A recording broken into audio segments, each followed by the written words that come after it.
자, 속보가 들어왔네요. 검찰이 최경환 의원 사무실 자택 압수수색했다. 이유는 나오지 않고 일단 그 속보가 떴습니다. 네, 그 최경환 의원 같은 경우에는 뭐 국정원에서 특수활동비를 1억 원 수술했다는 그런 그 내용이 보도가 들어가 있고, 지난주에 나왔었죠. 네, 지난주에 그 부분이 있었고, 뭐 롯데홈쇼핑 관련 의혹도 네. 지난해 보도가 나왔었죠. 그리고 아시아 경제인가 어디 한 매체에서 최경환 의원 실명을 거명해서 네네. 그 뭉칫돈이 갔다. 그래서 그렇죠. 최경환 의원하고 뭐 소송 거는 일도 있었는데. 롯데홈쇼핑 같은 경우에는 굉장히 갑질이 만연한 홈쇼핑 업체로 알려져 있어서요. 네. 그래요? 네. 그 심지어 그냥 그 롯데 홈쇼핑의 직원이 그 납품을 해야 되는 업체들 있잖아요. 그러니까 그런 업체들은 홈쇼핑에 납품을 하면은 매출의 그 급이 달라질 정도로 굉장히 홈쇼핑에 매달릴 수밖에 없는데 하여튼 뭐 그 사람들한테 홈쇼핑에 돈을 들어가는 순간 아주 영세하고 중소기업 이런 데들은 확 올라서거든요. 네, 그렇습니다. 근데 보통 수수료 막 30% 40% 이렇게 되잖아요. 네, 수수료 뭐 공식적인 수수료도 공식적인 수수료인데 이제 뒷돈. 문제는 뒷돈을 받는 경우들이 많아서 향응받고. 네, 그러니까 이것이 드러난 지가 꽤 문제가 몇 차례 좀 된 걸로 제가 알고 있어요. 그래서 이번 재승인에서 뭐 이 부분을 확실하게 짚고 넘어가지 않으면은 뭐 문제가 된다라는 그런 지적들이 많이 나왔는데 재승인에서 통과가 됐거든요. 그래서 그 부분에 대해서 2015년 그 15년에 2015년에요. 그 부분에 대해서 되게 논란이 많은 걸로 알고 있습니다. 그때 이제 최경환 당시 경제부총리였죠. 네, 기획재정부 장관이 됐고요. 기획재정부 장관이고 경제부총리였었는데 최경환 연루설도 계속 흘러나왔었고. 네. 그런데 정말 이 촛불 정부 아니에요? 그렇게 서민들 울리거나 영세 기업들 울리는 이런 갑질 좀 감옥 보냈으면 좋겠어요, 진짜. 그러게요. 뭐, 물론 그 당사자, 뭐, 갑질을 했던 당사자들은 뭐 어느 정도 징계를 받았는지는 뭐 정확하게 제가 알진 못하지만, 네, 어느 정도 뭐 징계를 받았던 걸로 알고는 있는데, 근데 문제는 이 홈쇼핑 업계라는 자체가 계속해서 그런 갑질들이 좀 만연한 상황이거든요. 그래서 이 부분에 대해서. 너무 갑질들 심해. 우리 네. 갑질 나빠요. 네, 공정위 같은 이런 조정기구에서 딱 제동을 걸어줘야 되는데 그게 잘 안 되는 것 같습니다. 근데 그리고 그 갑질하는 기업들 그 내부 고발자들 좀 있었으면 좋겠어요. 네, 우리가 이렇게 나쁜 짓 한다. 양심 고백하고 이렇게 안 했으면 좋겠다. 네, 그렇게 하고 좀 정확한 정보가 나와서 네네. 그 본인들도 갑질 안 하고 정상적으로 살면 제 삶이 훨씬 더 살기 편하거든요. 그렇죠. 이게 뭔가 딱 정확하게 딱 나오면은 이번 공정위는 이전과는 좀 다르다 보니까. 네. 자, 우병우 관련 압수수색 영장 기각? 이건 또 뭔가요? 네, 그 법원이 우병우 전 청와대 민정수석의 비리를 확인하기 위해서 검찰이 제출을 했던 압수수색을 기각을 한 것으로 한겨레가 보도했습니다. 압수수색도 그냥 뭐 아주 특별한 압수수색이 아니라 계좌 들여다보겠다 뭐 이런 거 아니었었나요? 정확하게 이 압수수색이 어떤 거냐면은 그 우병우 전 민정수석의 그 장모가 대표로 있는 삼남개발과 관련된 삼남개발 압수수색 영장이었는데요. 이 검찰은 이 삼남개발의 자금 흐름에 석연치 않은 대목을 발견을 해서 압수수색을 신청을 했는데 이걸 법원에서 기각을 했다고 합니다.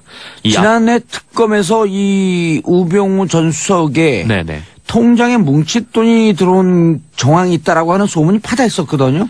네. 그래, 그걸 수사를 한다고 어쩐다가 그건 빠졌는데 이것과 연관되어 있는 건지 한번 들여다보겠다. 네, 삼남개발과 연관된 건지 들여다보기, 그게 이제 연관되는지 잘 모르겠는데, 수상한 자금 흐름이라고 정도만 알려진 상태고요.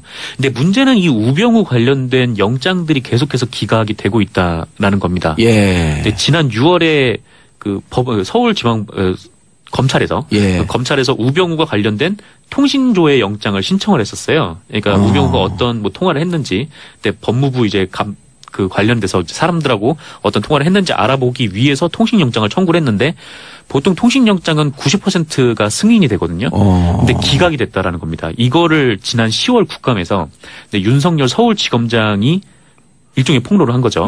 어떻게 말을 했냐면 뭐 통화 상대방이 우전 수석과 통화하고 누구하고 통화했는지를 확인하기 위해서 통신 내역을 청구를 했는데 법원에서 기각을 했고 심지어 재청구 영장까지 청구를 했는데 그것도 기각을 했다.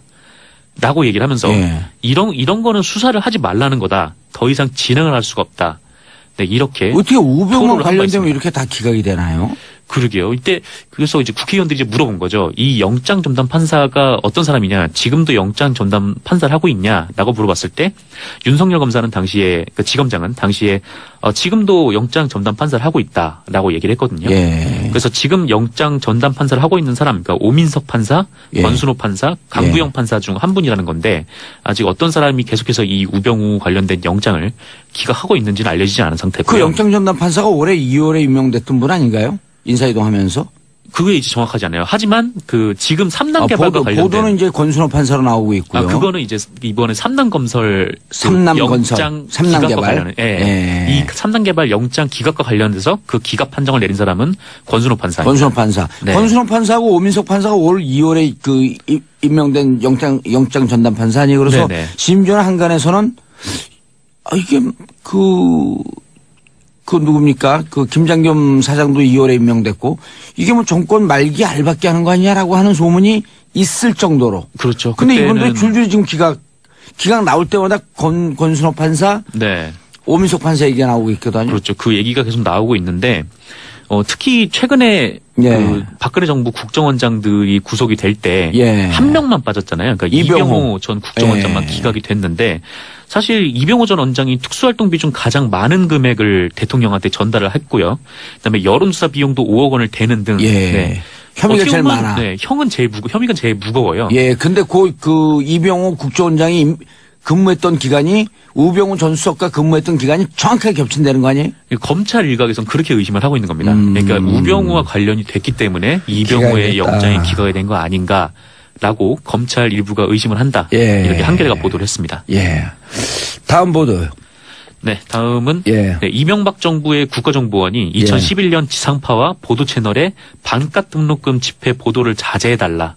이런 요청을 한 사실이 확인이 됐습니다. 반값 등록금은 이명박 대통령 공약 아니에요? 공약이죠. 네. 그렇죠. 공약인데 저 내용은 또 그 17대 국회 때 제가 제안한 걸 갖고 가져갔다고 또 이준석 최고위원이 그때 이준석 최고위원인가요? 아니죠. 당시 새누리당 비대위원. 네, 비대위원. 예, 비대위원이 그 밝혔죠. 이건 정봉주 의원의 아니었다. 네. 그리고 공약을 냈어요. 근데 공약을 안 지켰어요. 그렇죠. 안 지켰죠. 그래서 공약을 지키라고 그때 항의했어요. 네, 대학생 분들을 그거 비롯해서 보도하지 마라. 그건 뭐예요, 그럼? 그렇죠. 보도하지 말라고 한 겁니다. 그러니까 경향신문 보도인데요. 그 경향신문이 2011년 6월 9일 그 국정원이 작성한 반값 등록금 시위 관련 보도 협조 결과 문건이라는 걸 확인했대요. 이 문건을 보면 국정원 2국이 그러니까 2011년 6월 8일에 KBS 등 지상파 3사 그리고 보도채널 2사의 간부진을 대상으로 그 자극적이고 선정적인 보도를 자제해달라 이렇게 협조를 요청했다는 내용이 있었다고 합니다. 예. 이제 더 한심한 거는 이 언론의 요청에 방송사 간부들이 따랐고 그 내용도 기사에 포함이 돼 있다고 하네요. 아하. 한미진님 정봉주의 정치쇼 때문에 월요병이 사라졌어요. 오늘도 알찬 방송 부탁드려요. 저희도 오늘 즐겁고 재밌게 하고 싶은데 포항에서 계속 발생하고 있는 여진 때문에 맞아요. 저 걱정이 돼요. 예, 토탈에서 정확히 52회 정도로 기록이 돼 있다고 하는데요. 이번에 발생한 여진은 규모가 3.6이고요. 그럼 꽤 흔들리는 건데. 네, 그렇죠. 적은 규모는 아니죠. 그 진앙은 포항 북구에서 그 북쪽으로 11km 되는 지점입니다. 그리고 이 지진은 불과 6시간 전에도, 그러니까 이 지진이 발생한 지 6시간 전에도 또 지진이 일어났었어요. 그러니까 19일 오후 11시 45분께인데 이때는 규모 3.5의 여진이 발생을 했습니다. 똑같은 규모가 지금 그 6시간 상간으로 두 번이나 온 거네요. 그렇죠. 3.5, 3.6. 계속해서 그 집안이 좀 불안을 해서 그 아무래도 많은 국민들이 좀 이렇게 땅 밑에서 어떤 일이 일어나는지 정확히 알기가 되게 어렵잖아요. 그래서 그렇죠. 네, 굉장히 좀 많이 불안해하는 것 같은데요. 그렇다고 또 우리나라가 이 지진에 대해서 잘 준비되어 있는 나라도 아니고. 네, 아무래도 지금 뭐 내진 설계가 뭐 2000년 이후부터는 뭐 작은 뭐 빌라 정도의 건물에서도 들어가 있다고는 하는데 과연 정말 내진 설계가 잘 되어 있는가를 확인을 할 수가 없잖아요. 그러니까 감수도 잘 안 됐을 것 같고. 네, 그동안 뭐 일본에서 뭐 지진이 막 일어났을 때도 거기는 워낙 큰 지진이니까 작은 지진에는 좀 버티는 거를 보긴 했는데 우리나라에서는 이렇게 큰 지진이 일어난 적이 많이 없으니까 지금 일어나는 작은 지진들에도 그 사람들 입장에서는 굉장히 불안할 수밖에 없는. 근데 우리 입장에서는 3.5, 3.6이 작은 지진이라고 볼 수 없는 게 포항에서 직접 당하는 당사자들은 무척 불안해하고 있거든요. 그럼요. 흔들림도 심하고. 네. 게다가 여진이 계속 이어지고 있어서 지금 처음에 그 규모 4.0에서 5.0 미만의 여진이 한 번 그때 본지진 나고 얼마 있다가 그 지진이 났고요.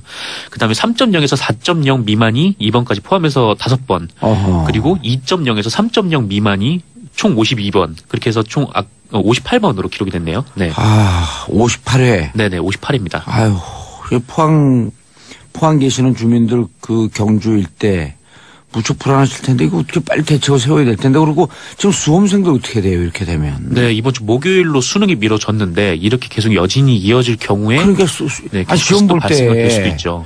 시험 볼 때 이것도 한 예를 들었고 안 와야 되지만 혹시라도 이런 여진이 있어갖고 흔들리게 되면 수험생도 그냥